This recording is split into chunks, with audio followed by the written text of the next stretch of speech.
Hello and welcome to yet another session of 4Questions where we speak to inspirational business leaders. And we are very proud to have Ian Banks, who is joining us today. Welcome, Ian. Thank you. Excellent. So according to Forbes, the financial impact of senior hire is quantifiable and costs thousands of pounds. However, some chief financial officers actually rank a bad hire's morale and productivity ahead of actual monetary losses. Why? Well, apparently a bad apple spoils the bunch, so to speak. Disengagement is contagious, which is why maybe many employers can't seem to defeat it, even more so when an ill hire is made for a more senior member of staff. Today, we are so pleased to be talking to Ian Banks, who is the Managing Director of One-to-One Personnel and Recruiting Extraordinaire. Welcome, Ian. It's so exciting to have you here with us today. We would love to hear a little bit more about you. So just introduce us, give us some insights into your background before we get into 4 questions. Yeah, sure.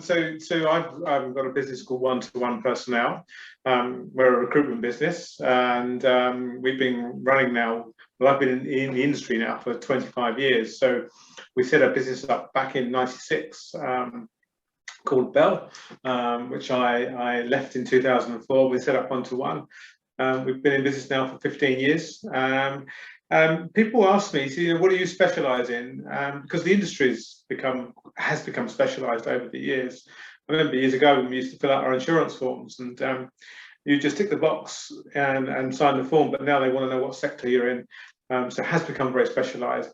And people ask us that, and I say, well, our specialism is recruitment, because fundamentally, I think you can find anybody if you know enough about the business that you're working on behalf of, and you know enough about the candidate that you're working on behalf of. And putting the two together is the tricky bit, but actually finding people's not that difficult. So we primarily, we've always worked down the Thames estuary, so from Shoebury-Ness right down into East London, where we can meet all of our candidates and meet all of our clients as well. Because I think that's really important. You know, if you can't put the two together, if you don't have that knowledge, then really it's very difficult to recruit well for them. So in essence, I suppose we're a multi-sector recruiter, because we do cover all different facets, from manufacturing to engineering to management consultancy to professionals, right across the board.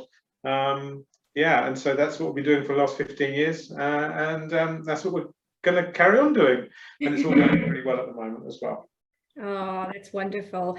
I love the way you speak about we. So typical leader language there. It's not about I, but you really are quite global and systemic in your language. It's all about the business and making those connections between the client need and the candidate. So that's one of the reasons that we invited you onto 4Questions, because we look up to you as a leader in the realm.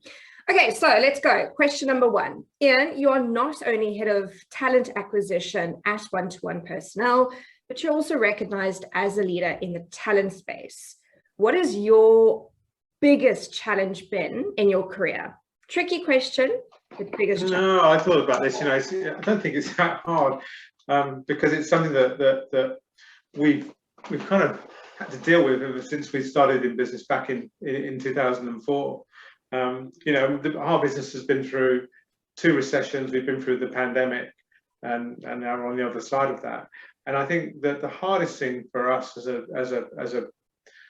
a company and the family that work for the business, we call them the work family because they are, is getting our clients to understand the value in what we do, and to build that trust up for them to be able to know that our choices aren't just choices because there's a potential as revenue at the end of it. We're making those choices on behalf of the customer so they get the best result. And I think that's the hardest thing is creating that trust, and so they see the value in what we do. And that's an ongoing challenge. It's not something that's ever really going to change, but it takes time. And we've got clients that we've been working with for years, decades, and the clients we work with on a week-to-week basis. They understand that value, then it becomes easy. Then it becomes, but it's just getting those. That's the biggest challenge, I think, And the thing is, our industry is quite saturated. It's quite low barrier to entry. It's not regulated. So, there's a lot of businesses out there that have become quite transactional. And when you're in a people business, you can't be transactional. You have to look after the people that look after you, and that's your candidates and your clients. So, it's all about kind of trying to differentiate yourself from the rest of the industry. Or I shouldn't say all the rest. It's not a good thing to say, but we're not all like that. But that's the biggest challenge for us. Fantastic. I just got to say, I love your social media presence when you speak about the family. You've got your team members on LinkedIn. Yeah, I love the work. I love the work that you do, and I love your approach to business in terms of giving value to the client, but also to the candidate, which is quite unique. You don't find that often with recruiters. No, I think it's important because you have to. Your candidates are your clients, and also your candidates. And it sounds odd, but lots of our candidates become our clients. So you must never burn your bridges. One of the biggest complaints about our industry is that candidates say, well, the agencies never get back to me, and that's probably the worst thing you can do. It doesn't take a second, and 35% of job hunters at all levels tell their friends and relatives of a bad experience that they've had, not just from our point of view as an agency, but even if they're applying for a job directly to an employer. If the employer doesn't get back to them, that affects an employer's brand. It affects us as a business, because our reputation is almost like a silent kind of marketing tool. Getting back to people is really, really important. That's something that we've always done. And that's, even if just to say thanks, but I can't help you, at least we've got some response there. Wonderful. All right, question 2. How do you recruit for an effective leader or manager? Oof. Okay, that is a toughie, because in the current space we're in, and I do look at a lot of stats. We've got 75% employment in the UK, so we're pretty good. We're not in a bad way. Average salaries are now at 27,000. We've got wages growth. There's pressure for that now, and we've also got all these little things that weren't here a year ago, which is furlough. So at the minute, I think the industry as a whole, or shall I say the employment market, from a candidate perspective, is at the shortest or hardest it's been for 24 years. Sure. That's going back to 97. So that's a long time. So this is the toughest time for candidates. And there's such it's a big melting pot. You think about all your Europeans now, a lot of them have gone back home. The hospitality sector is really struggling. The bars, the restaurants, the hotels, etc., try and employ people. And predominantly there are a lot of people from Europe doing those jobs. We've got furlough. I think the last count, the end of April, there was still 3.8 million people on furlough. That is decreasing, but they are still. And a lot of people say, well, I don't know I don't know anyone who's on furlough, but there's still sectors that have been massively affected by the pandemic. So you look at the exhibition space, for example, they haven't had a proper exhibition for nearly 18 months now. So that's a massive industry that's been affected by that.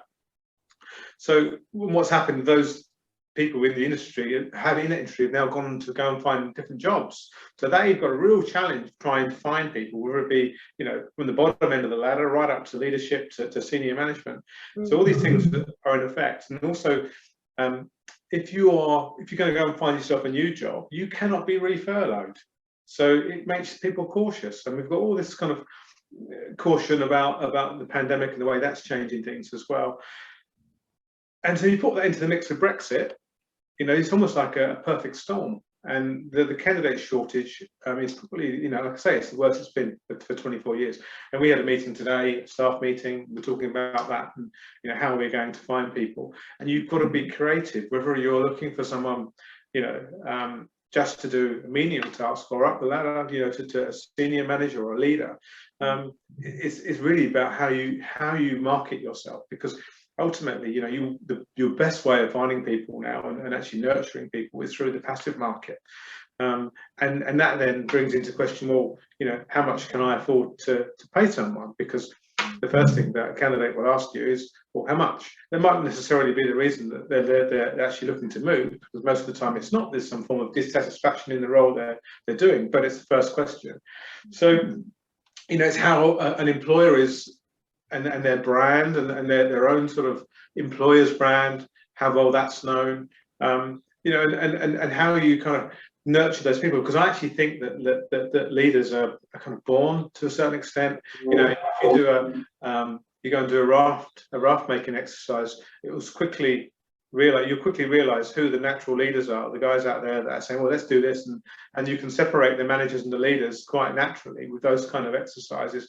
But when you're recruiting people, all you see is a CV, and I think it's the job of a recruiter. I know for us, it's us to try and differentiate and find those leadership qualities, in people, and try and convince our clients that why these people have got those qualities. But there's lots you can do to try and find, to try and ascertain who the best are. There's assessments, and you've got Myers-Briggs, so we've got psychometric assessments, which I know you're very familiar with, and they're fantastic tools for actually differentiating the natural leaders from perhaps managers and things. But I think right now, the way the market is, when I use the word creative, is that you can't just rely on advertising.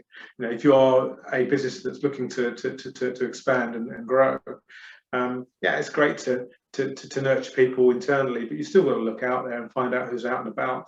But you can spend a fortune on advertising, but it doesn't guarantee you anything. And I think the most powerful way of doing it is through networks. So you've got things like LinkedIn, for example. I mean, that's a brilliant tool. But again, it's been oversaturated over the last 10 years by recruiters. So a lot of candidates put their CVs and resumes on, or set their profiles up, but they never actually engage because they get bombarded. It's a tricky one, but there's no magic answer to it. You just got to be patient, and you've got to have process. I think process is really, really important as well. A lot of businesses, they don't recruit well because they don't actually put time into that. They always see it as a HR function, or perhaps they'll delegate that role to someone else in the business that isn't necessarily a specialist. And if you put a process in place and you put steps in place and you repeat that process over and over, then every candidate that you see is then treated the same way or gets interviewed the same way. The results tend to be better. Okay. And just as a departure from that, I mean, have you found it increasingly difficult to find quality leaders, quality managers, given the sets of variables you've described, Brexit, the pandemic, furlough? Yes. I mean, we've always had. It's never been easy, because the further you go up the career ladder, the harder it gets to convince an employer that someone's worthy of that role. And also from a candidate perspective, the candidates become a lot more discerning and choosy about who they work for, because to get to that level, you've already kind of maybe 3/4 of the way through your career. So you've got to get the balance right from an employer's perspective. It's about getting the package right, and we always call them carrot danglers. We when we talk to our clients, we say, well, tell us about the role, and they'll give you all the details about the function of the role. But that's the academic bit. What's really important is, why is it important to work for your business? Why do you? What makes you the best employer? Why should someone work for you? And that's the important bit. What's the scope of the role?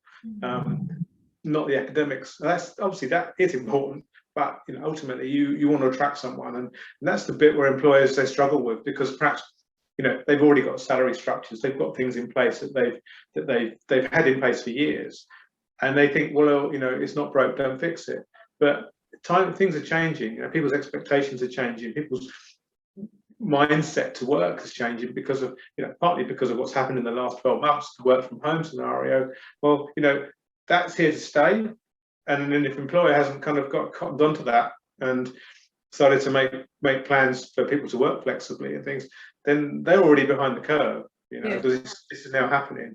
And this is something that has been talked about for years before the pandemic. Mm. And the pandemic kind of forced everyone's hand, and it's brought us forward 10 years, which is a good thing in some ways. But it's just getting that package right and making sure that, shall I use the word, carrot danglers, that's the, you know, that everything up front is there. And someone can think, well, okay, someone thinks to themselves, yeah, this is perfect. This is the role I want to go and apply for. I want to work for this company. These guys are credible. They've got a good employer brand. You know, they look good on paper. They look good on social media. They look good on their website. It looks good. You know, there's all those things are important because you get checked. Everything's being checked out these days. You know, when we look at candidates, we don't just look at the CV. We go onto Facebook. We go to LinkedIn. You know, and all those things. So you've got to make sure that you tick all those boxes.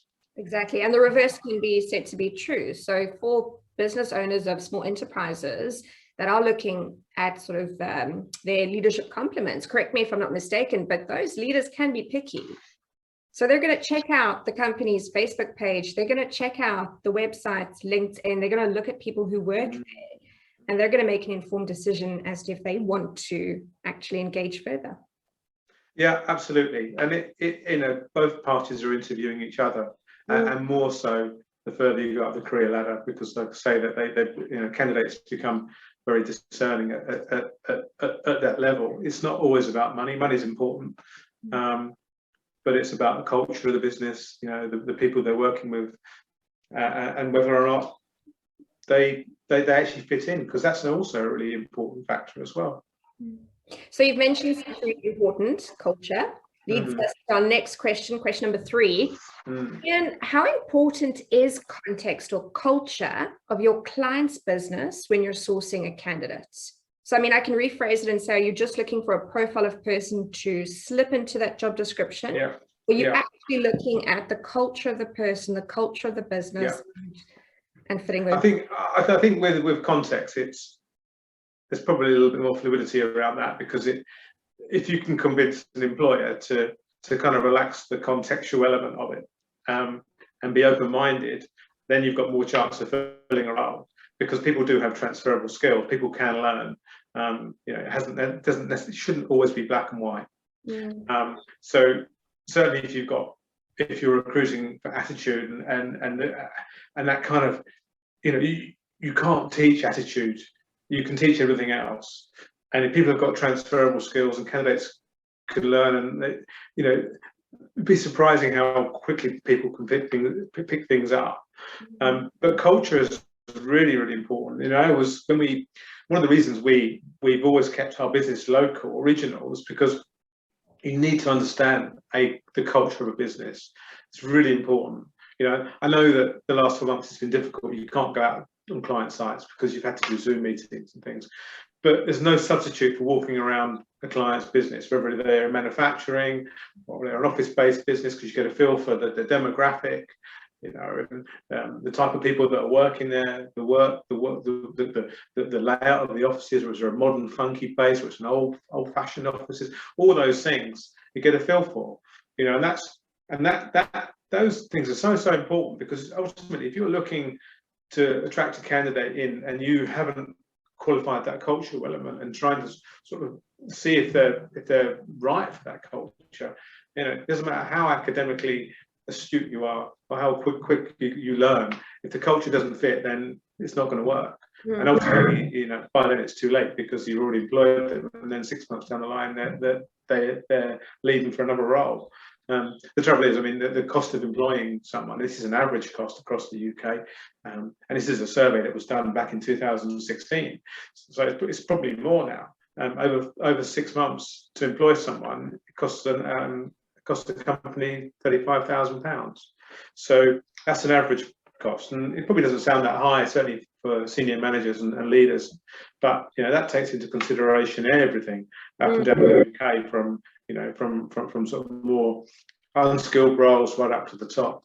But it's something that businesses don't really quantify either, because it's hard to put a number on it. They tend to think that recruitment is just the cost of advertising, but there's so much more, because it has an effect on morale, it has an effect on productivity, someone else's productivity that's got to train, etc., etc., etc. So when I talk about process and how important it is to make sure those processes there, it doesn't just stop at the interview. It actually goes into the onboarding, becomes part of that process, and the training, and making sure that individual is dovetailed into the business seamlessly. That's what makes things work, and not only from a cultural perspective, but it's right across the board. And I think when things are done well, they work well. But the last thing you want to do is have to start all over again, because this £35,000 is probably a lot more for a business in London that's paying in excess of £100,000 for their top guys. So it's going to cost them a lot more. So it's really important to get it right. But culture is so important. The contextual side, I just always think be open-minded, because there's a lot of talent out there. We would say that with every pair of hands comes a free brain. Like that. Okay, last question for the day. This is question 4. As a trusted business advisor, Ian, do you see businesses predominantly hiring leaders from outside their business, or do they prefer to actually nurture and grow the leaders internally? That's a good question. I'd always say, and I'm talking from my own experience here, you have to do both. You've got to look outside, and there are risks to that, because you're never sure what sort of skeletons are in the cupboard when you employ someone new, and what they look like on paper and what they say during the interview could turn out to be completely different when you've actually employed someone for more than 4 or 5 months. And most employers would probably agree with that, because they've all had a few bad eggs. And I think in employment, or in our industry, or anyone that's recruiting, you have to kiss a few frogs to find that prince, and that's always the case. And that's internal and external. It's great to nurture people internally, but I think it depends on where you start with this, because again, when we come back to psychometric testing, if you've got someone in the business that has certain strengths and talent, it doesn't mean to say that they're going to be absolutely fantastic in a different role, because if it's not a natural talent for them, not, like I say, not everyone is a natural leader. Some people are better at managing numbers. They're more compliant, for example, whereas leaders tend to be a little bit more creative, perhaps. I think it's important that whether you're bringing someone internally or externally, that you make sure you do those checks, and not just take your foot off the gas because you've known this guy for 2.5 years. He's been great working in accounts. We're going to move to house. It's not going to work. Yeah. So I think it's important to nurture, because also people need to be developed.